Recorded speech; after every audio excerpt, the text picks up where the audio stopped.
Hello दोस्तों, नमस्कार। स्वागत है आपका हमारे सनातन जर्नी यूट्यूब चैनल में।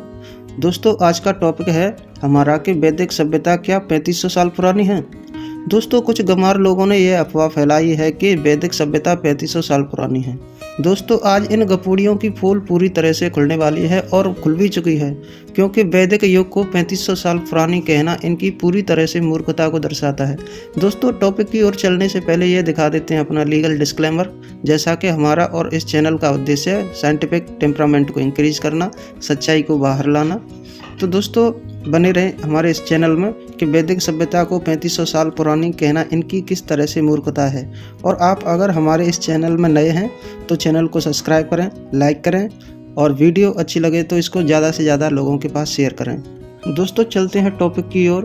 दोस्तों, आज इन गपूड़ियों की पूरी तरह से पोल खुलने वाली है और खुल भी चुकी है, क्योंकि वैदिक युग को 3500 साल पुरानी कहना इनकी पूरी तरह से मूर्खता को दर्शाता है, क्योंकि आज तक वैदिक युग या वैदिक सभ्यता 3500 साल पुरानी होने का कोई सबूत नहीं मिला है।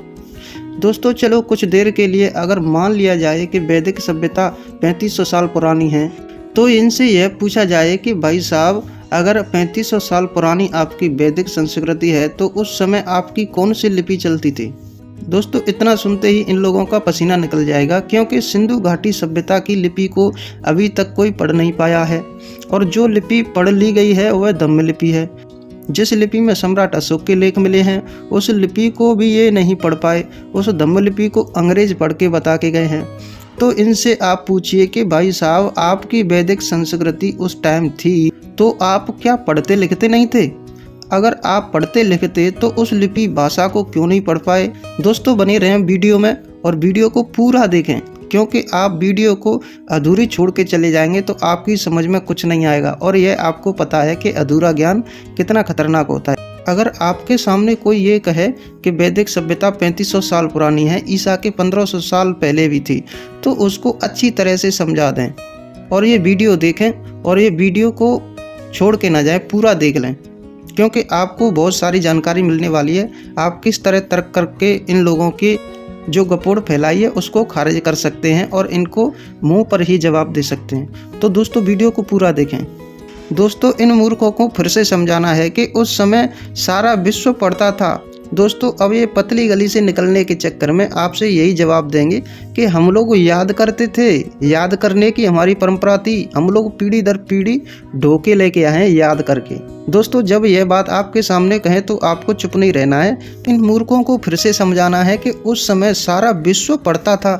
सिंधु घाटी में भी लिपि मिली है, उनकी वैदिक सभ्यता से पहले भी लोग पढ़ते लिखते थे। हालांकि सिंधु घाटी सभ्यता से पहले की लिपि को पढ़ नहीं पाया है, सिंधु घाटी सभ्यता की बाद की लिपि को पढ़ लिया गया है, लेकिन सिंधु घाटी सभ्यता से पहले भी लोग पढ़ते लिखते थे। और ये भाई साहब बताते हैं कि हम लोग याद करते थे, हम लोग याद करके ढोके लेके आए हैं। और दोस्तों, बुद्ध के महापरिनिर्वाण के 100-150 साल बाद बुद्ध के विचारों को शिलालेखों पर लिखवाया गया। उनके विचारों को पहली संगति में ही कंपाइल कर लिया गया। सम्राट अशोक 4 भाषाओं में लिखवा रहा था, धम्म लिपि में, खरोष्टी लिपि में, जिसके 2 शिलालेख मनसेरा और शाहबाज घड़ी में मिले हैं, और अशोक का एक अभिलेख तक्षशिला पाकिस्तान में अरामाइका लिपि में मिला है, और एक शिलालेख कंधार जो अफगानिस्तान में है, जो अफगानिस्तान में सनेकुना नामक एक स्थान है, वहाँ पर यूनानी और अरामाइका लिपि में मिला है। तो इनको बताना कि भाई साहब, सम्राट अशोक को 4 लिपियों का ज्ञान था, सारा देश लिख रहा था, आप लिख ही नहीं रहे थे, आप याद करके ढोके लेके आए, आप याद करके लेके आए हैं। अब बताओ, हम मूर्ख हैं या ये लोग मूर्ख हैं? चलो, आप याद भी कर रहे थे तो बताओ, आपको हर्यक वंश, नाग वंश, नंद वंश, मौर्य वंश, सातवाहन वंश, शुंग वंश, कंड वंश, शक वंश, गुप्त वंश, हूण वंश, पाल वंश, इतने वंश हुए। इनमें से आपको एक भी वंश के सम्राटों का इतिहास, चरित्र, इनकी भाषा, लिपि क्यों नहीं याद थी? पूछना दोस्तों इनको कि अगर आप लिख रहे तो इतनी सारी लिपियाँ थी, उनका एक का भी ज्ञान नहीं था, और सारा विश्व लिख रहा था, उस समय आप लिख ही नहीं रहे थे, आप याद कर रहे थे। और याद भी कर रहे तो इतने सारे 14-15 वंश हुए, लगभग बहुत सारे वंश हुए, कई ईसा के 500-600 साल पहले से और 7वीं सदी तक ये कई वंश हुए। इनमें से एक भी राजा का इतिहास इनको मालूम नहीं है, एक भी राजा का चरित्र इनको मालूम नहीं है। तो भाई साहब, याद कर रहे थे तो आप क्या याद कर रहे थे? आपको इन राजाओं का इतिहास भी नहीं मालूम है तो आप याद भी क्या कर रहे थे? और दोस्तों ये एक और क्लेम करते हैं कि हमारी संस्कृत भाषा पुरानी है। दोस्तों आप खुद से सोचो, अगर संस्कृत भाषा पुरानी है तो यह कितनी पुरानी है। दोस्तों संस्कृत भाषा पूरी देवनागरी लिपि में लिखी गई है और आपको भी पता है कि देवनागरी लिपि 11वीं सदी में आई है। तो संस्कृत भाषा और लिखे गए देवनागरी लिपि में कागज पर कैसे पुराने हो सकते हैं। तो दोस्तों इनकी ये सारी गपोड़ लीलाएं हैं, उनको आपको समझना चाहिए और इनको पूरी तरह से आईना दिखाना चाहिए कि भाई साहब जितनी भी आपने ये गपोड़ लीलाएं गाई हैं, गपोड़ गप्पे हाँकी हैं, उनको प्रमाणित तो करो, उनको साबित तो करो। आप अगर ईसा से 1500 साल पुरानी आपकी वैदिक संस्कृति है तो आप इसके कोई पुरातत्व सबूत तो बताओ। तो दोस्तों यह क्लेम करते हैं कि ईसा के 1500 साल पुरानी वैदिक संस्कृति है, वैदिक सभ्यता है। तो भाई साहब इनसे यही पूछना चाहिए कि भाई साहब आप 3500 साल पुराने हैं, आपकी संस्कृति आज से 3500 साल पुरानी है, तो आप क्या पढ़ते लिखते नहीं थे? अगर आप पढ़ते लिखते तो आपको सिंधु घाटी सभ्यता की लिपि का भी ज्ञान होता, उसको भी आपको पढ़ना आता, उसको आपको ये अंग्रेज लोग पढ़ के बता के गए हैं। और आप यह कहते हैं कि हम लोग याद करते थे, पढ़ते लिखते नहीं थे, तो आपकी ये मूर्खता खुद ही है, क्योंकि सिंधु घाटी सभ्यता में लिपि का भी प्रमाण मिला है।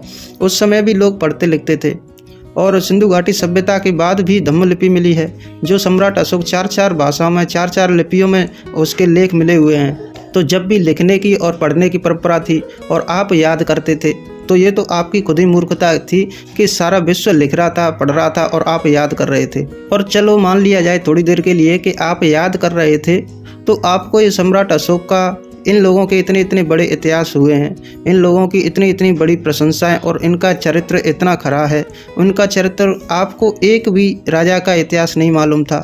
इसका क्या कारण था? तो आप याद क्या करते थे?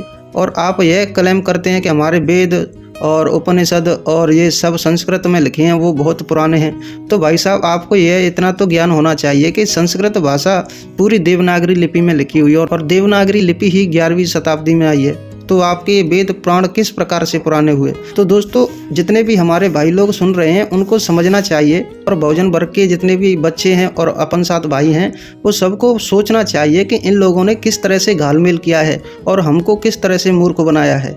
इनकी बातों में अब नहीं आना है, अपने आप से सोचना है, समझना है और इनको ये पूरी तरह से जवाब देना है कि भाई साहब आप इतने पुराने हैं, आपकी वैदिक संस्कृति और आपकी सभ्यता इतनी पुरानी है, तो सबूत दो। आप मुँह से गपोड़ी हुई बात को न माने। अब आपकी मुँह से गपोड़ी हुई बात नहीं चलेगी, अगर आप सबूत दोगे तो ही हम आपकी बात को मानेंगे, नहीं तो खारिज करेंगे। आप लोग झूठ और गपोड़ लीलाएं बहुत फैला ली, अब आपकी गपोड़ लीलाएं नहीं चलेगी। तो दोस्तों अब आप बताइए आपको यह जानकारी कैसी लगी, कमेंट बॉक्स में लिख करके ज़रूर बताएं। और आपको यह वीडियो अच्छी लगी है तो वीडियो को शेयर ज़रूर करें, जिससे कि जितने भी हमारे भोजन वर्ग के बच्चे हैं और जितने भी भाई हैं, अपन साथ भाई हैं, वो सब लोगों के पास यह वीडियो पहुंचे और वो लोग भी उनको जो लोग 3500 साल पुरानी वैदिक सभ्यता को बताते हैं, उन लोगों को मुंहतोड़ जवाब मिले और उनकी गपोड़ लीलाओं को खारिज किया जा सके, इनके झांसे में नहीं आए और वो साइंटिफिक जीवन जिएं, क्योंकि साइंटिफिक जीवन ही मात्र एक ऐसा आधार है जो हमें प्रगति की ओर ले जा सकता है। तो दोस्तों आप कमेंट बॉक्स में लिख करके ज़रूर बताएं यह जानकारी आपको कैसी लगी, और आप नए हमारे चैनल पर तो चैनल को सब्सक्राइब करें, लाइक करें और शेयर करें वीडियो को। थैंक यू, धन्यवाद। जय भीम, नमो बुद्धाय।